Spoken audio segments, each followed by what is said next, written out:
Hi, this is Representative Steve Davis from Henry County again for Session 4 on September 24th, 2008. This session I want to focus on the constitutional amendments. Well, this is an exciting time in a political season. We've got a lot of elections coming up. Obviously the President, our senators, our congressmen, as well as our General Assembly, the State House and State Senate, local races, a lot of things going on, and it's a very exciting time and political time. Well, the lesser-known fact is that we've got several major issues that are coming up that will be on the ballot as well. We have 3 constitutional amendments that will be on the ballot on November 4th. And I want to talk to you a little bit about those. The first one, question number 1 on your ballot, Georgia constitutional amendment, is H.R. 1276. It deals with forest land conservation. This bill was very non-controversial. It basically goes in and establishes a conservation area for large forest land tracts. What's happened is, as our property values and we grow, the state grows, that many of the landowners are being taxed right out of their property. And therefore, the timber industry is leaving Georgia, and we're losing jobs as well as land to development and many other things. So much like in Henry County for my constituents, we have a floating homestead exemption. This is going to be a floating homestead exemption for the forest land owners. So we can keep our timber industry striving in Georgia and keep the jobs here in Georgia. Now this bill passed 164-0, and I absolutely supported it, and I hope that all of you will research the issue. You can go on www.legis.ga.gov. In the upper right-hand corner, you can just type in the bill number, and you can go to the bill, you can read it, and research it for yourself.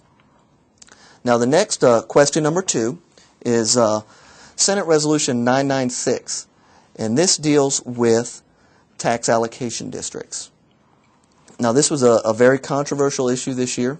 It passed on the last night of the last day of the session, and basically a tax allocation district is it's a district that is established that will be a certain area of amount of property that will go into this district, that they will set the budget for the local school board for a 30-year period. Now they will redevelop it and basically take the future taxes for school, education ad valorem taxes, and they will bond it to pay for the private redevelopment of it. Now, I did not support this piece of legislation. It did pass 129-38. I testified against it, and basically what this stems from is tax allocation districts were actually put into Georgia law back in 1989, and they were unconstitutional then. They're unconstitutional now. And what happened was the Beltline tax allocation district was trying to be established, and someone actually contested a tax allocation district for the first time. And it took it all the way up to the Georgia Supreme Court, which ruled that tax allocation districts were unconstitutional because they actually took education ad valorem taxes and they used it for another purpose other than education, which was private redevelopment. And I want to read from you. I've got here the Constitution of Georgia. And Article 8, Section 6, Paragraph 1, Subparagraph B. School tax funds shall be expended only for the support and maintenance of public schools, public vocational technical schools, public education, activities, and it'll go on for another paragraph. But the point to the Constitution is that all education ad valorem taxes must be used for educational purposes. This bill, basically, when the Georgia Supreme Court came in earlier this year and ruled tax allocation districts unconstitutional, now you can use them for county and city taxes, but not for the education portion, which is the larger portion. It's about 65% of your property taxes. Said that you could use those, or the future education ad valorem taxes, for these bonds to do the current infrastructure inside these tax allocation districts. Well, here's the problem.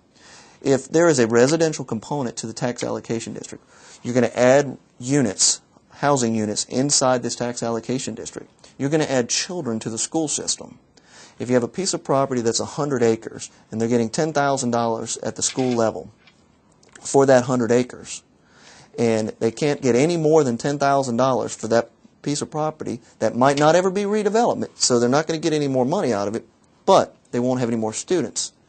Now, if you add this tax allocation district, and all of a sudden they put in 2,000 units on that 100 acres, in addition to improving some of the infrastructure, whether it be sewage or actually place a school in there, it will not allow for the school board to actually pay for a new teacher or a new janitor or a principal or a lunchroom personnel. So I encourage all of you to, again, go on the website, www.legis.ga.gov, and look up Senate Resolution 996. It's a tax allocation district.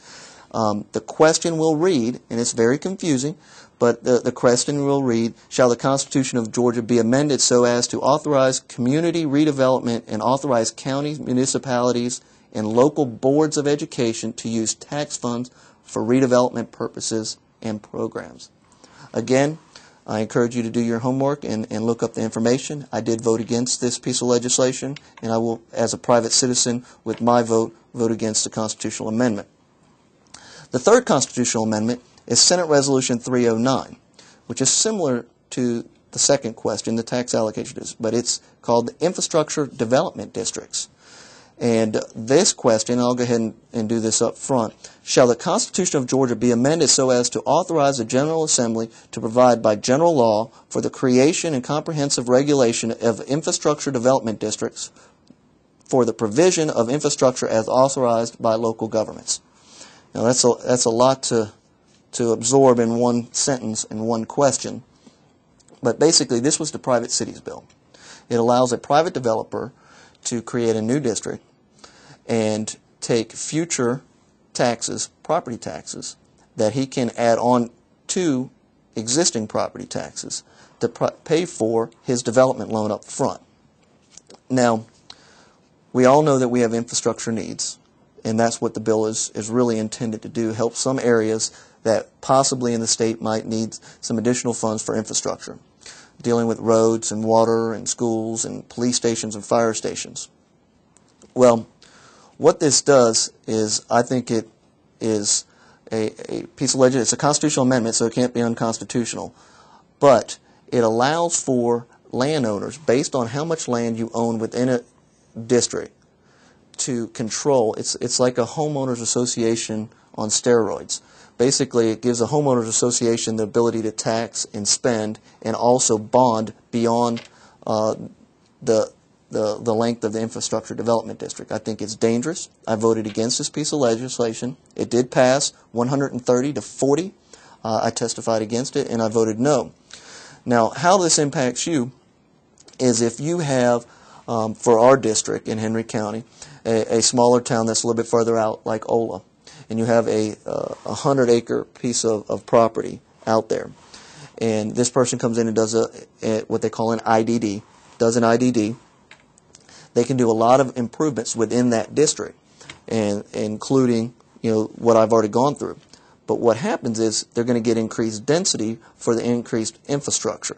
And with that increased density, if you have 100 acres in current zoning, they might be able to get 100 units on it. And that's not accounting for roads, and I'm kind of talking generic terms there. But with an infrastructure development district, they come in and put the sewage lines in, run the new school and a police station, a fire station, a school, and put all these different things in on the front end. And then instead of doing 100 units, they do 1,000 units. Well, that's all fine because they're all paying for themselves, and it's voluntary. The property owners don't have to buy into the property. However, what happens is with all those infrastructure improvements and the increased density, it only fixes a small portion of the county. And those 1,000 people are not going to live, work, and play right there in that infrastructure development district. What's going to happen is they're going to be driving through McDonough and Stockbridge and using our roads and our schools and our police and fire services, and everyone around them is going to have to pick up the tab for the ongoing operational and maintenance expenses, much like the tax allocation districts. Now, there's other issues that apply to that, and many will try and demagogue the issue. I just want you to be informed and know how your legislator voted and what I testified for. I think that what's happening is that we're putting a lot of things in front of where we really need to be, and government needs to be limited. It needs to be accountable and transparent, and I believe this opens up a Pandora's box, giving private developers the ability to tax you and me. So again, www.legis.ga.gov, and that is Senate Resolution 309. And I thank you for the time. It's my honor to serve you, and I look forward for the next 2 years. I want to thank everyone for their vote this year. I am through for this year, but I look forward to representing you over the next 2 years. So thank you, and have a great day.